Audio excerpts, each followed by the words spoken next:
આ વિસનગરનું ખાસડાયું એ આમ જોવા જઈએ તો વિસનગરની આન બાન અને શાન છે. અને એક્ઝેક્ટલી ક્યારે શરૂ થયું તો કોઈને ખબર નથી, પણ 250-300 વર્ષ પહેલાથી આ વિસનગરનું ખાસડાયું ચાલે છે. આની અંદર વિસનગરના મંડી બજારના ચોકની અંદર નવયુવાનો ભેગા થાય છે અને પહેલાના જમાનામાં લોકો 12 મહિના સુધી પોતાના ઘરની અંદર જૂના ચંપલ ખાસડા સંઘરી રાખતા હતા અને હોળીના બીજા દિવસે એટલે કે ધૂળેટીના દિવસે વહેલી સવારે લોકો ચંપલ અને ખાસડા લઈ અને બજારમાં એકઠા થતા હતા.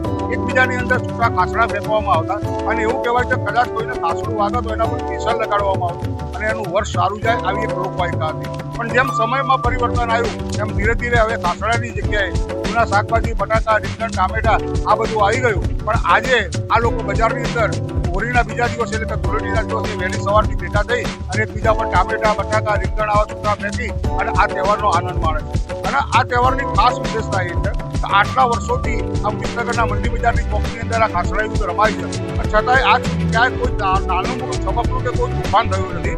આ વિસનગરની એક ખાસિયત છે અને અહીંયા નવયુવાનો વચ્ચે ચોકની અંદર રમે છે. વડીલો, બહેનો, બાળકો આજુબાજુ દુકાનના પાટિયા ઉપર ઉભા રહી અને ખાસડાયુનો આનંદ માણે છે. અને ખરેખર સમગ્ર ભારત દેશની અંદર વિસનગરની અંદર જ આ એક અનોખું ખાસડાયું વર્ષોથી ચાલી રહ્યું છે. વિસનગરની આ ખાસડાયું ધૂળેટીના પર્વના દિવસે આ ખાસડાયું માયાબજાર મંડી બજારની અંદર રમાવામાં આવતું હોય છે, જે વિસનગરની આગવી ઓળખ અને વર્ષો જૂની પરંપરા છે, જે સર્વ સમાજના લોકો દ્વારા બંને ગ્રુપોમાં વહેંચણી કરવામાં આવે છે અને ખાસડાયું રમાય છે.